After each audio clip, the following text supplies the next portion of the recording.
Daf Ayin Zayin Amud Aleph. We're continuing with our sugya of paying back the guy if he backed out. We're on line 39. Selah Noten Selah. The guy only did one Selah worth, you pay him one Selah. So the Gemara says, Pshita, of course, why would you receive less? Marav Huna Bereded of Natan, Lo Tzricha. No, it's referring to a case. Where the wages of the worker decreased. Yani the prices of labor decreased. Apologies. He initially took off $1 from their wages. Oh, you're supposed to get $5. I'll pay $4. You guys want to work? They said yes. And then after that happened, the labor became less expensive. So basically, it was supposed to be 4. He offered them 3. They accepted, and now the price is supposed to be 3. So now then, when they re-agreed with him about you said you'll take below market rate, and maybe now you should take 2.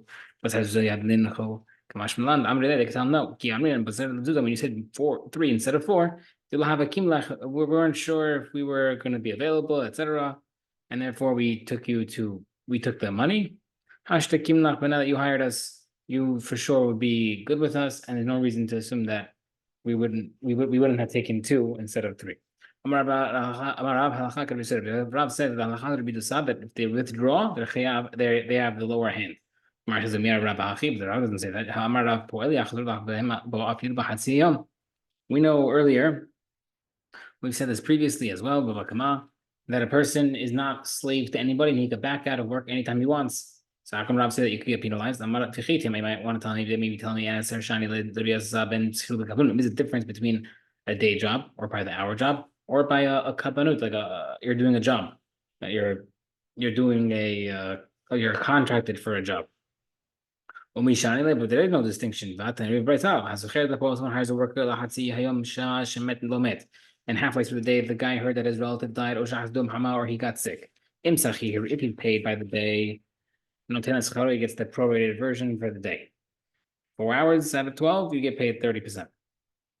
In Kamblanu, if he's hired for the job, you give him the normal fee for whatever part of the job he did. So Mani, who's that according to Ilim? What is the difference if there's an honest? The anis, why is there in case of honest of death or fever or sick? Kilo anis nami, even if there's no honest, they always say that the worker has the upper hand. So that has to be someone else. He must be Rabbi Dasa. Now we see from here, there is no difference between hiring by the day or a contracted job. So the question is, according to Rav, how does he explain his brayta that you're allowed to jump out of a job? Mar Nachman brayta, there is a difference. Bedavar ha'avud, in the case of loss, there's you have the lower hand. But even I call it, but agree that in the case of a loss, you shouldn't back out, and if you do back out, you have the lower hand. Mishnah, call him Mishnah. Whoever deviates from what he's supposed to do, we had it previously. I hired you to dye my jacket black. You made it purple. Whoever deviates from what's supposed to do, is lower. He has the disadvantage. Whoever backs out, also has the disadvantage. But makes sense. If I deviated from what's supposed to do that, I have a disadvantage. There's someone to be done because we, that usually we hold like review that with anonymous mishnah, yani no name mishnah, we hold like review that. But whoever backs out is according to the disadvantaged.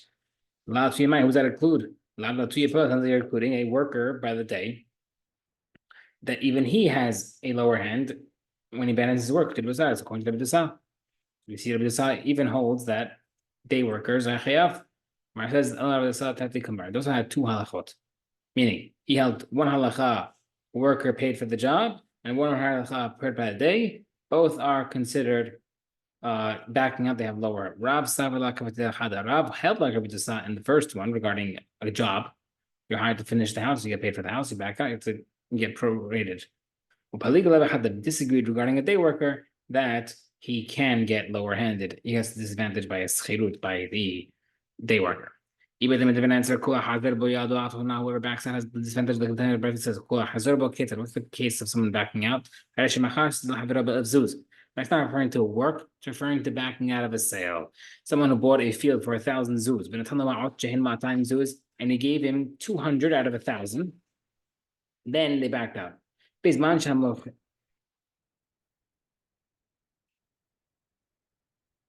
When the seller is backing out, the purchaser has the upper hand. Either he could say, give back my money, Or give me the land, the 20% of what I gave. Where does it collected from? From the best land. When the buyer is backing out, the seller has the upper hand. Either he could say, here's the rest of your money. Here's the money to refund. Or he could say, or he could force him to take the 20% versus of what he had. Where is he collected from? From the bad land. So we see that whoever backs out as the lower hand is referring to whoever backs out on the sale of a land. Rashbag Omer, Milamdino Tan we teach people not to back out. Yes, that's what we do. Kotev lo, we write something. Ani plani and plani, when you're writing the document for a purchase, you write I'm so and so. I sold my field to so and so for $1,000, but telling me he gave me 20%, 22,200 out of it. And the other 800, I'm making it into a loan. So therefore, Kana, he's koneh the field and he owes me $100. And he can pay the seller the rest even after many years, but they can't back out. We said earlier that how do you pay back the land if you're backing out of a deal? You did from the best land. It sounds like you're banging from the best properties, which is a problem for like a guy who owns money. Is sound like a creditor, and a creditor, it's not about chov. They don't need to take average land, not superior land. But additionally, he could use the land that he actually is buying from. So why don't you use the same land that the purchase is on instead of using something else? Right? Why, if he was buying on East 27th Street, and now you say, oh, pay him back with the best land from East 10th Street. Why? Just use the 27th Street land that he was buying in the first place. Why are you going back and forth what type of land it is? Where it says, Me'edit Shabbat, referring to the best part of the land that he tried to buy. When it says that the worst part if the buyer backed out, it's referring to he gets the worst part of the land he's trying to buy. Even you want to say that he just has to pay back from the best part of his lands, other lands, because in general, when a person is selling land for $1,000, 1,000 zuz, he sold other properties on a cheap rate in order to buy this land in the first place. It's expensive. And therefore he's damaged. He's a suffering damage. Mishnah says, someone who's damaged gets superior land. That's why over here we should let them collect from superior land. Rashbag Omer. We teach people how to do it. How do we say? We told them to write a document. It sounds like the only reason why you acquire this way because he wrote that document. But if there was no document, you wouldn't koneh. But if someone gives security to his friend to the seller, buying land, okay, here's a security deposit. I told him, if I back out, my security deposit is forfeited to you. The seller is saying, if I renege, I back out, I'll double your security, and I'll pay your security back, and then some. It's kind of to name that the conditions work if whoever backs out. Rabbi Yossi goes according to his own opinion, the Amar Asmach because he holds in Asmachta a strong vindication of someone's statement to someone does. I'll pay $1,000,000. This doesn't happen. It works. Unlike other opinions. Rabbi Damar that says no, don't keep the security. The land that he was trying to buy, he acquires that much of the security. So he has $1 million land. He gave 100,000 deposit, gets 10%. Maraj Bag. The Medrash when to say that he acquires only that amount of property. When he says my security shall acquire it. But if he sold it for 1,000 zuz, but and he gave him 500 zuz out of it, and now he acquires the whole thing. He can pay back the rest. So we see that a Bashbag holds that if you paid part of it, it works the whole thing. But it sounds like earlier it would only work if you say that the rest, that the front payment, down payment should be this, and the rest should be a loan. But over here, it sounds like even if you don't say the rest should be a loan, it should work. So does partial payment count as an acquisition or not? Like Kashag Mar says, not a stira. When does it not work if the seller is going in and out to get the money? Since he's not trying to sell now without getting payment, we see the sale wasn't finalized. But the other guy, when the seller is not running back and forth to get the money, he sold it. In his mind, he sold it, and he's just waiting for the rest.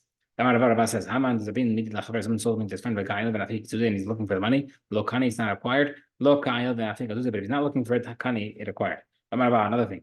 Hayman is obviously my odds of someone lent 100 Jews to his friend who parades with his and he's paying one at a time. Para'on have it's a good payment. But the lender can complain against him that you made me lose my money because if you're paying $1 one Zuz at a time, the guy loses it. He spends it over here, loses it over there. You don't keep track of it, and he could say, "Yeah, as if, not literally, you made me lose my money." Someone sold his donkey to his friend. He paid for 99 of $100 and left $1 left. The guy was trying to get it back. Is this case, does that count also as not paying full and therefore it should be acquired or not? Where it says one is like many, doesn't make a difference. If he didn't leave it out, it's like many, and therefore it's not finalized. Amar le Rava says the Rashi. Abba Amrina Meshmei Rava kind of we know Rava holds it requires. Amar le Tedergem Shma'aticha B'Macher Sedel. That Rava says that it requires is by a field. Ipnei Da'ata when the guy sells it because of poor quality. The guy is selling it because of poor quality. It's automatically acquired because he wants to kish the land, even if the guy is looking for the money. Pshita. Now, obviously, if the guy wants to sell property A for 100 zuz and he couldn't find someone to sell it, and he sold a different property worth 200 zuz and he didn't get paid, the guy is looking for the money, Lokani, he didn't acquire it because obviously it wasn't his first choice to sell this property. And the fact that he's still chasing after the money, he didn't really want to sell it. Ella, however, but if he wanted to sell the property for 100, you wanted to sell the land for 100 zuz and you could not find someone, but if he would have tried, he could have found someone. He didn't try because he sold it for 200, different property 200. And he's still looking back and forth. What's halakha? Is that considered he's selling it because it's poor quality? Meaning, like like just like the poor quality, he didn't care for it. So over here, he didn't really mind selling it. Or look, maybe he's not glad, and therefore he should not be acquired. Teku, we don't know. We said the Mishnah said if someone hired a donkey driver, wagon driver, and the guy backed out to stop working. So you could hire other workers to replace them, or you trick them. How can you pay? How much can you pay the second workers to replace the first ones? Whatever they were supposed to get paid. We had another bracha that says you can pay up to 40 or 50 zuz a day, much more. It says when we said that by when the guy left his materials behind, he left the first workers came with a bundle of drills and hammers and stuff, and he left it there as if to say, or now it's saying, that if I don't come back, use this as the thing, you can use it for your second workers, and that would be my quote unquote penalty for leaving you. That's what I mean, the 40, 50 a day, you could use that toolbox. Someone rented a donkey could lead on a mountain, much more treacherous. Was in a valley. Was in a valley, on a mountain. If it was 10, even if they're both 10 miles long, it's the same amount of distance, but the guy didn't agree to the location. One's more treacherous than the next, valley versus mountain, mountain versus valley for different reasons. And he died, it's paid back. Someone let the donkey leave in the mountain, into the valley. If it slipped and it was an accident, patur. But if you die because of heat, chayav, because I told you to go to the mountain. My animal will be able to handle the mountain, not the heat of the valley. He told him to the valley, and he took it to the mountain instead. If it slipped, but chayav, you are chayav, because mountains are slippery, much more slippery. But if that because of fever, heat, patur, it wasn't supposed to die in the mountain and because of heat. But because it died overheated because it was going so much higher, chayav, because you should have seen that coming and you shouldn't have taken it so high, but in order to die because of the high atmosphere. If someone rents a donkey and he became blind, or if the king grabbed it and he decided to take it part of his donkey fleet, now it's useless to you. The owner could tell the renter, this is yours. Right, so therefore,